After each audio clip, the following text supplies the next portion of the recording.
Albatta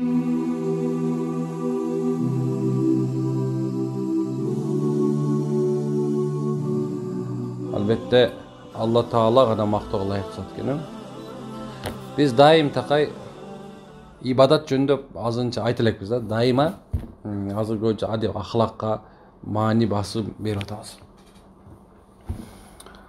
Emne üçün dese misалы alimlar damlalar Ramato Çuagajike qanchadan çoğ alimlar bardı deň şu fıkh masalesinde olsa zakon şeriattın zakonlarının bardığını deň ojomda aytıp düşündürüp berip atat hazır. Facebook'a girseniz lazım Şarhi Kayanın okuatjatken qaysi Kuduri degan kitaplar var misалы janagında çoğ masail dep koyabız şeriattagı emne bolot bolboyt degan bardыгын teň aytyp atjat. Elin bardыгы teň ушундай ilimli bolup kalıştı. Birok ошондой bolsa dagı maalumaty köp bolup turup birok emneken adab ahlagыбыз жок болуп atken. Bizdi мындай musulman katары formirovать etken же болсо мындай bizdi misal alsa bir adam skulptor bola turgan bolsa, ошол skulptor bir nese jasаардын алдында эмне образды элестетип турат. Ошо элестетип туруп андан кийин ошо менен жараша кукланы эмнени жасай турган болсо, ошонун ар бир нерсесин ойлоп жасай турат. Ошондой эле биз мусулмандар азыр мындай жанагындай бышпаган кам болгон жана камырдай же болсо жанагындай бир даяр болуп элек чоподой болуп атат да. Biz azı namaz okup atacak, oruza tutup atacak, birok karasan bizde mындай mentalitet özgörgön жок дагы деле. Көп адамдар өзгөрө албай атат. Namaz okuyt, bir ошол эмеси дагы деле болсо сөгүнүп, мушташып, кырылышып жүрөбүз. Namaz okuyt, дагы деле болсо эмне бирөөнү кидайт этип, бирөөнү ар жак бир жака түрткүлөп, ушундай кылып жүрөт. Дагы деле намаз окуп атат, бир ошол эле мезгилде баягы мындай коомго жат көрүнүштөрдү кылып аткан. Ошол себептен биздин ошол эң биринчи максатыбыз эмне болду? Ибадаттан кийинки эң чоң маселе бул некен адамдын хулук, мүнөзү, ошону өзгөртүү максатында субханалла күнүгө сабак кылып атабыз. Эгерде сен күнүнө бир нерседе өзгөрө албасаң, күнүнө кичине болсо да өзгөрүүгө аракет кыла бериш керек.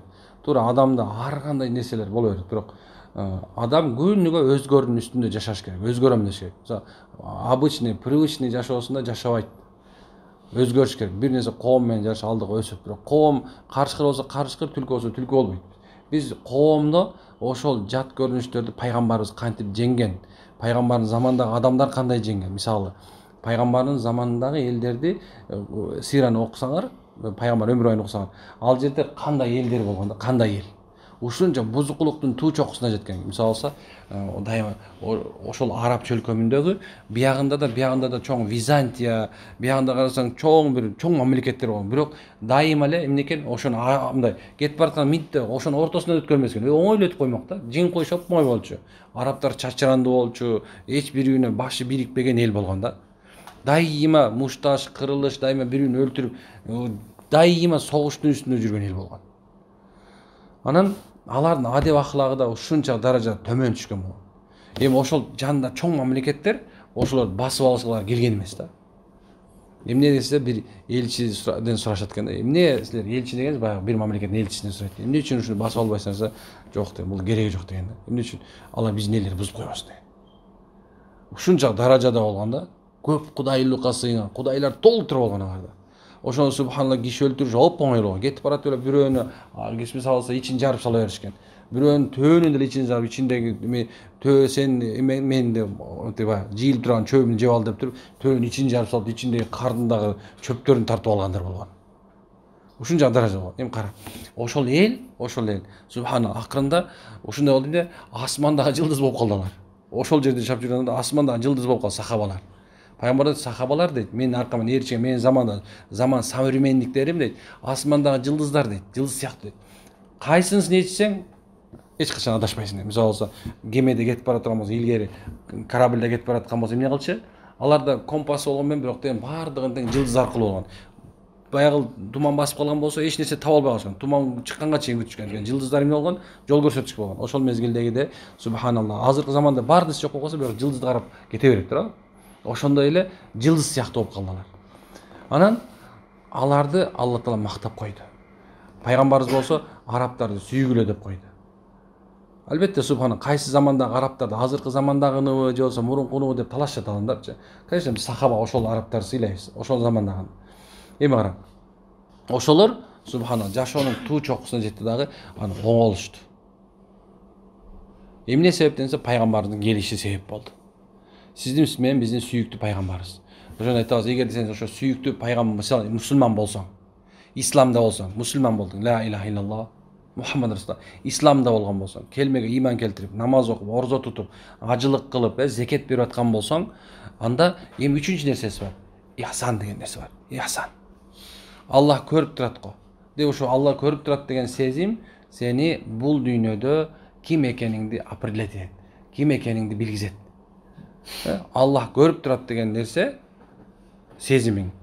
Мындай айтканда, биринчи мусулман болдуң, намаз окуп атасың, орзо тутуп атасың, зекет берип атасың, бирок сен ушул берип аткан нерсең бар, кылып аткан нерсең бар, Аллах көрүп турган үчүн, ошонун ыраазылыгы үчүн деген болсоң, анда сен өзгөрөсүң. Эгерде исламда жашап атып деле, бирок иманда жашап атып, бирок сен дагы деле болсо Аллах көрүп тура турган деген сезим болбосо, анда ал эч качан эмне болбойт экен, оңолбойт экен тууган.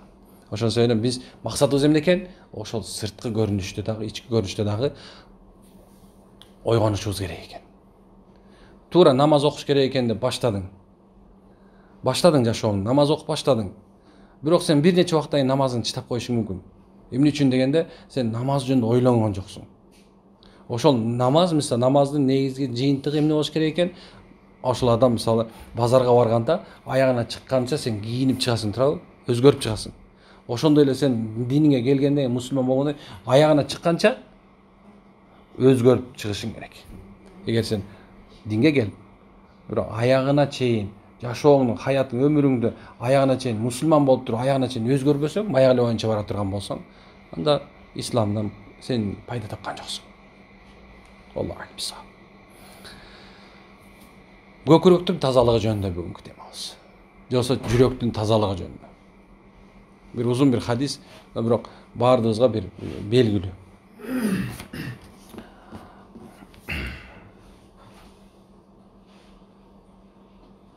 Anas bin Malik radıyallahu anh'dan gelen hadis eken, Peygamber sallallahu aleyhi ve sellem men birge oturgan elek deydi.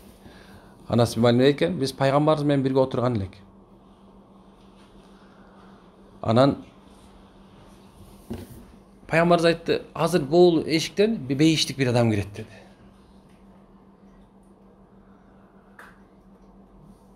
Biz karap kaldık. Kim girer eken de. Ondan sonra Peygamber aytты. Az beyişke giret turgan adam giret de adam. Эми пайгамбар калп айтпайт да туурабы? Пайгамбар билип туруп айтып атат. Бейиштик адам кирет деп атат. Эми биз баарыбыз карап калдык дейт. Кийин бир сакалы узун болгон, меникиндей эмес, бирок сакалы узунураак болгон, сакалынан субханалла баягы суу тамчылап эле тапочкасын, экөөнүн тапочкасын мындай көтөрүп алып, бир адам кирип келди дейт. Баарыбыз карап калдык дейт, мындай карасак. Ал адамды тааныйт элек дейт, бирок эч бир деле амалын деле көргөн эмес элек дейт да. Анан кийин экинчи күндө ушундай деди Пайгамбар саллаллаху алейхи вассалам. Anas bin Malik мындан карап калды, мынтип өтүп калды, ойлонуп калды дейт да. Ойлонуп калдым дейт. Аз бештедиң, күтүп калды дейт. Баягы адам кирди дейт. Дагы деле болсо сакалынан суу тамган дарат алып мешитке сандалиясын көтөрүп чуркап кирди дейт. Үчүнчү күндө ушундай бир акыбал болду. Пайгамбар азыр бейиштик бир адам кирет дейт. Бейишке кире турган адам келет. Биз таң калып, дагы ким болот десек, үчүнчү күндө ушул болду. Кийин мен таң калдым деп үйгө барбайм деп чечтим. Муну билмейм, үйгө барбаймын деп. Арабтар ушундай болгон го, эркектер болгон да. Кылбайм деди, кылбай койгон. Кылам деди, кылам деген да. Негизи эркек өзү ушундай болуш керек. Кылбайм деди, кылба.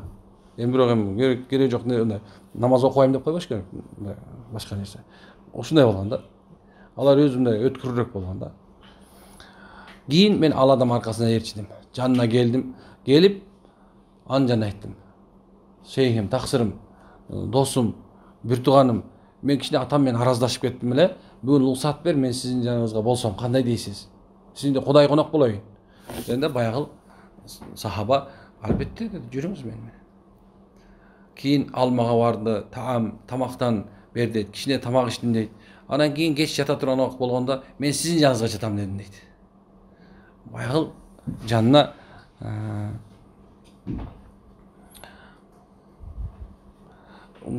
бардым дейт. Кийин бул субханалла, бул анастан келген хат. Кийин баягы жанына келди дейт. Баягы жанына келип жатып алдым. Бирок түндөсү дейт, баягынын жанына келип отурушу менен Ал эч бир амалын өзгөрткөн жок дейт да. Оодарылгандай болгон эле Аллаху акбар деп коет экен дейт. Карап жатып уктабайт. Оодарылса эле болду экен, Аллаху акбар деп коет экен. Таң калып, бул эмне болду экен дедим. Эртеси күндө ошондой кылдым дейт. Сиздин жаныңызда болоюн. Келе бер. Тамак иштим, сиздин жаныңызга жатам, жата бер. Баягы түн ичинде деле бир эмеси жок. Багамдат намазга туруп кетти дейт. Бирок түнкү ибадатын деле көргөн жокмун дейт. О үчүнчү күндө ошондой кылдым дейт. Акырында үчүнчү күн дегенде чыдабай кеттим дагы. Баягыдан сурадым дейт. Аллахын пендеси. Сиз мен 3 күн сиздин жаныңызда өткөздүм. Сиз бир деле амалыңыз жок экен. Бирок бир нерсе айтайын дейт да. Пайгамбар саллаллаху алейхи вассалам дейт. Качан биз анын жанында турганда 3 күн бою эмне кылды дейт? 3 күн бою субханалла. Сизди бейишти адам кирет дегенде эшиктен сиз кирип аттыңыз дейт. Сиздин эмне амалыңыз бар? Айтпасаңыз мен кетпейм. Сизди 3 күн аңдыдым дейт да. 3 күн бою аңдыдым. Баягы сахаба күлүп койду, жылмайып койду. Айтат экен, жок дейт, мен ушул эле болгон нерсем ушул деп макулдан ойлондум дейт. Бул эмне бир амал барго Аллахын пайгамбар жакшыраак билет деген ой менен ушундай бир кетти дейт. Мисалы кээ бирлерибиз деле Аллахын пайгамбар жакшыраак билет деген сөз бар да. Ошондой эле мисалы бир аалымга барып бир маселе чечирсең, ошого итаат кылыш керек негизи.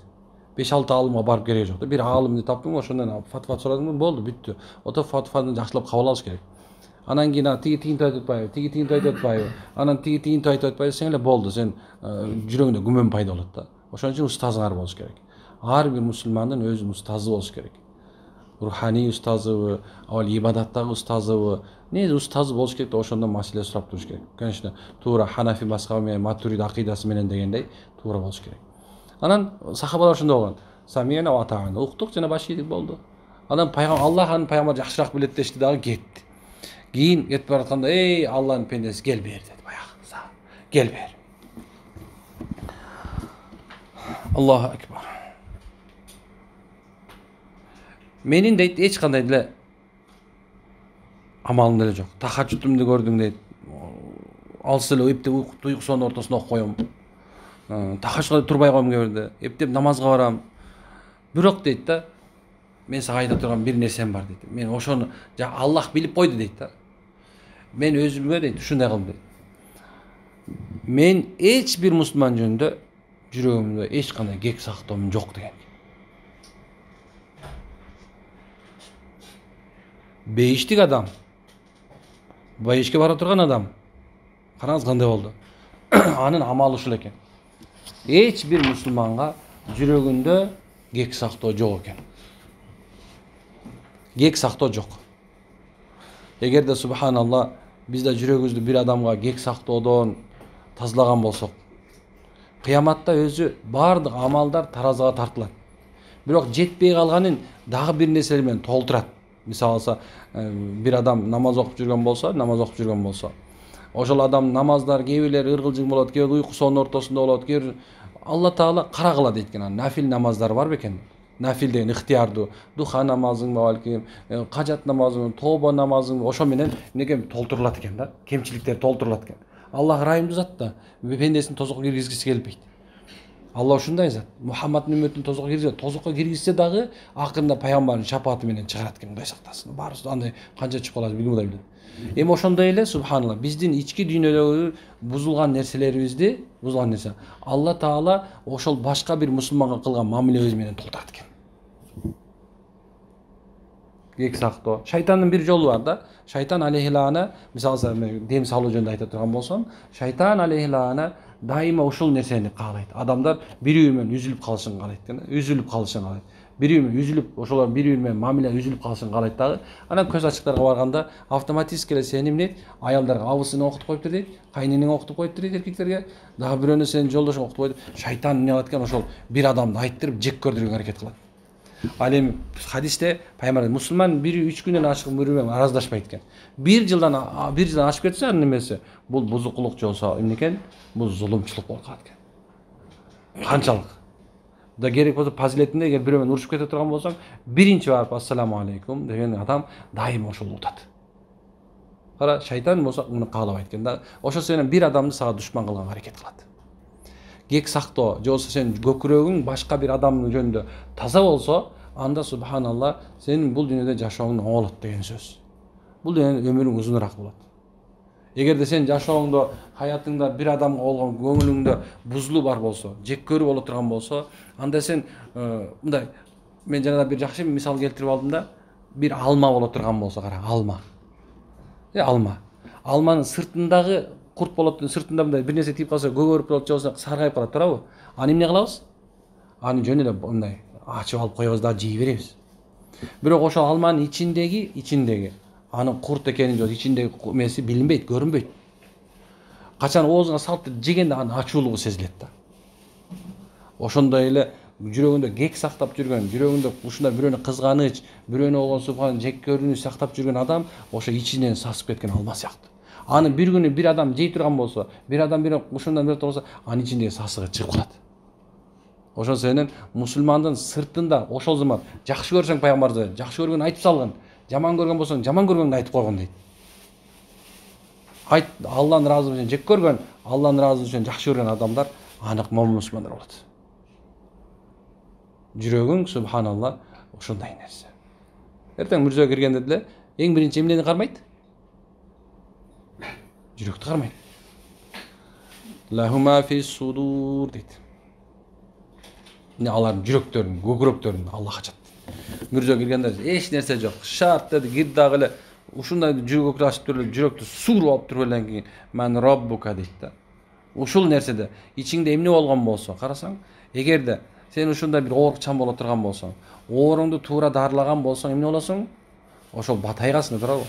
Бирок ошол мисалы бир нерсени туура эмес дарылап сала турган болсоң, ал акыртыы башка бооруңду, өпкөңдү, башка нерсени талкалап кетет, туурабы? Ошо менен өлүп каласың. Ошондой эле мүрзөгө дагы тирүү жүрөктөр жана өлгөн жүрөктөр кирет экен. Тирүү жүрөктөр бул Аллахты эстеп, Алланын пенделерine, кулдарына мамилени туура кылгандар болот экен. Ал эми субханалла жүрөк өлгөндөр болсо, бул дүйнөдө Алланы тааныбаган жана жүрөгүндө кек сактоо менен жанагындай бузукчулук менен жүргөн адамдар эмнекен ошо өлүк жүрөктөр болуп кетет экен. Өлүк жүрөктөр эч качан субханалла пайда таппайт экен. Аллаху акбар. Бул дүйнө ушундай экен. Эгерде сен бул дүйнөдө ахиретте бактылуу болом десең, анда Аллах менен мамилеңди туурала, кийин пенделерге жүрөгүңдө кек сактаба деген сөз экен. Баракаллах. Аллах баарыбызга береке берсин иншалла. Аракет кылабызбы? Кек сактоодан чыгабызбы жүрөктөрдөн? Чыгаралуу жүрөктөрдөн, жаман көрүп аткан болсок, досубузду, бир тууганыбызды, кайненебизди, кайнатабызды, аялыбызды, күйөөбүздү, кошунабызды, подружкаңды, досуңду жек көрүп аткан болсоң, кек сактап жүргөн болсоң, бүгүн барып иншалла кечирим салып, бири-бирибиз менен жакшы мамиле кылып алалы. Эң биринчи ушундай биринчи салам берген, биринчи кечирген, биринчи ушундай бир жакшылыкка үндөгөн кыяматта дагы биринчи катарларда бейиштин эшигине кире тургандардан болот. Аллах ыраазы болсун.